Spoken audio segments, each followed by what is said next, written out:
Hi, and welcome to Nursing Student Success. Today we're going to cover the topic of stress. Stress is so important to understand because every time your patient is in the hospital, is sick, or experiences unsettling events, the stress response starts. As you will see as we complete this map, as people experience stress, the body releases neurohormonal mediators that help in the short term, but can actually damage and harm the body long term if they continue to be released.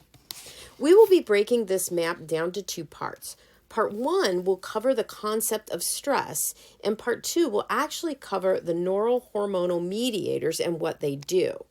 So this section right here will be a separate map and video. Now, let's begin. When talking about stress, remember that homeostasis is the state of balance.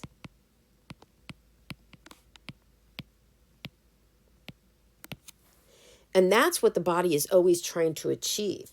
But the process of achieving that balance is called allostasis.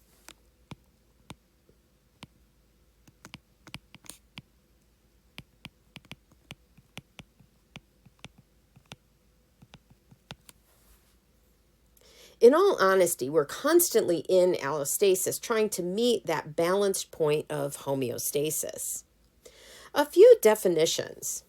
Now, you're likely a nursing student, so you unfortunately know what stress is. Stress is actually a state of tension, and it can be caused by something physical, like an athletic challenge or illness, or something chemical, like drugs or toxins, or even something emotional, like a really hard day or mental challenge, like taking a pathophysiology exam.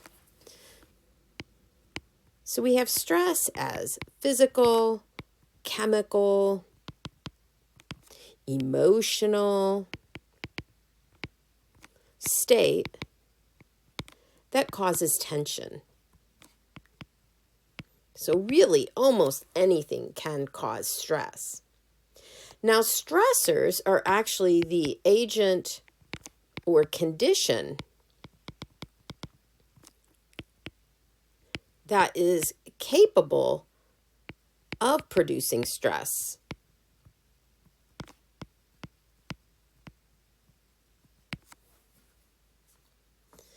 So, like going to pathophysiology class, or perhaps a bacteria can be a stressor, one that causes strep throat. Now, what a person can tolerate really varies based on their age, their health, their wellness, how they have conditioned their hypothalamus to manage their stress. And this is like why we like things like deep breathing, relaxation, yoga, music. These all help us reduce stress so our hypothalamus does not react to so much stress. Now, to achieve homeostasis, our body releases neurohormonal mediators, and these chemicals are also controlled by feedback mechanisms in our body. Now, by far, the negative feedback is the most common. Our endocrine system works off of these feedback mechanisms as well.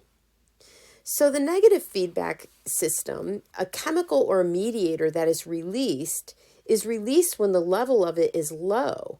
And then when it reaches a set point, it actually turns off. This is how we achieve a steady state.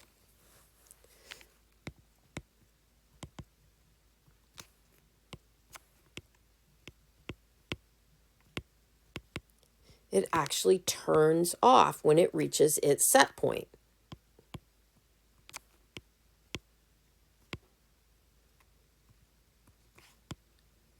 So think about when you eat. When you eat, your blood sugar rises and it causes you to release the hormone insulin. And once you get enough insulin and your blood sugar starts to drop, the insulin turns off. That's negative feedback. Now, positive feedback actually enhances or increases the flow of the mediator or the chemical.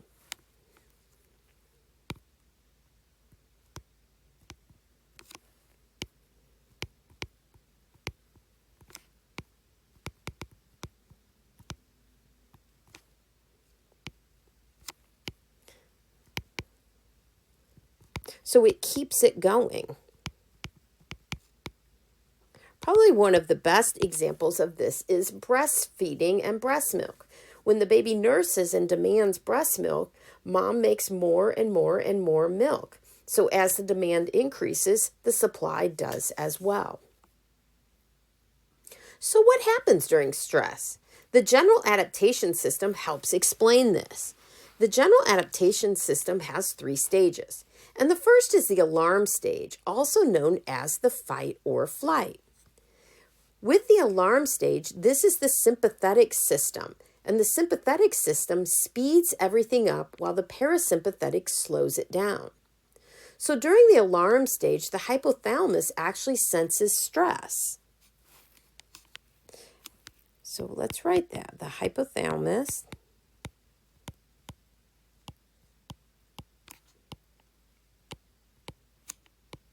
and when the hypothalamus senses stress, it releases CRH, or cortico-releasing hormone. And that causes the release of ACTH, which is adrenocorticotropic hormone, and that actually causes the release of cortisol and our catecholamines. Our catecholamines are norepinephrine and epinephrine. And what this does in this alarm stage is it provides us with energy to react. They also give us strength, increase our heart rate, increase our blood pressure, and really gives us what we need to fight the stress of the fight or flight. Now we're going to talk about the specific role each of these neurohormonal mediators plays in our part 2 video. So we'll talk more specifically about cortisol, catecholamines, norepinephrine, epinephrine, and a few others in part 2. The second stage of the general adaptation system is adaptation. And during this stage, the body repairs itself from the stress.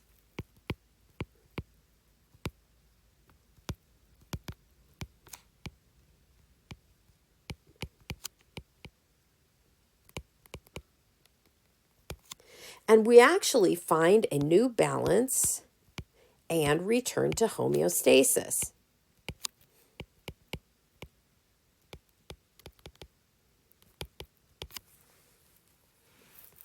Now, this is important because you cannot stay in the alarm stage forever or your body will not be able to handle it. The third part is exhaustion, and this is the stage for those who cannot achieve homeostasis or get out of the alarm stage. The body's energy stores at this particular stage are depleted, and the body has been damaged from staying in the alarm stage and not being able to adapt. And at this point, this is where disease can set in and occur.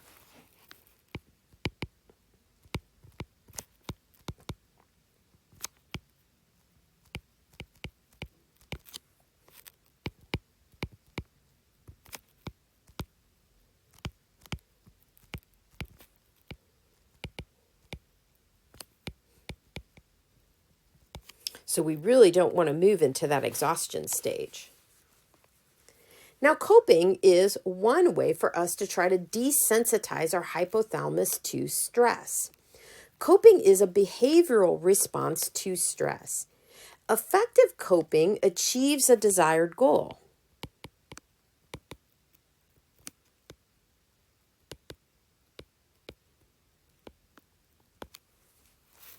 And effective coping helps desensitize our hypothalamus.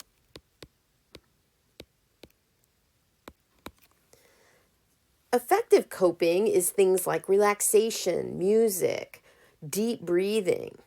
These are all helpful and helps our hypothalamus react less violently to stressful events. Now, ineffective coping are things that do not achieve a goal and it leads to distress and illness.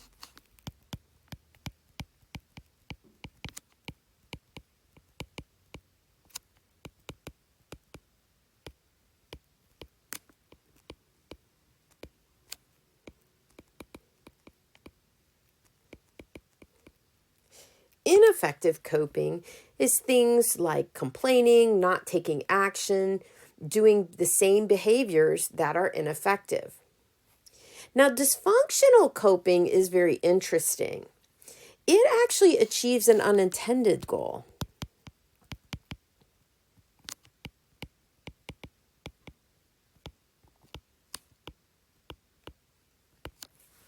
So it helps momentarily, but doesn't help long term.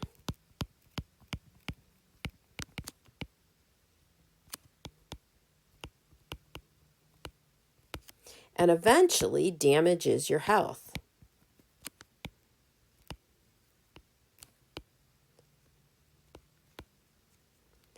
Dysfunctional coping is things like taking drugs, drinking alcohol, maybe avoidance. Eventually, it doesn't work and we end up with more problems. Now, here is our list of neurohormonal mediators that we're going to talk about in our second video.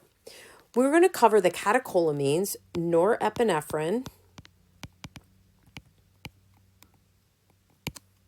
and epinephrine. We're going to cover adrenal cortical steroids, specifically cortisol and aldosterone. We're going to talk about ADH, or antidiuretic hormone.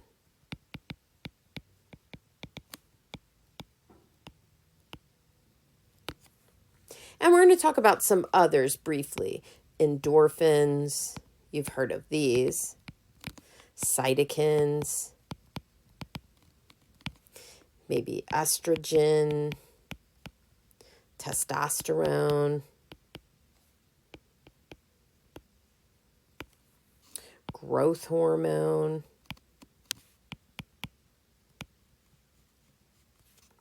prolactin,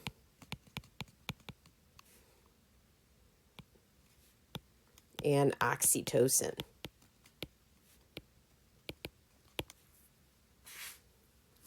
So those will be covered in our part 2 video. It'll be important for you to specifically know what each one's effect on the body is. And so here you go. So stay tuned and I'll see you on part 2.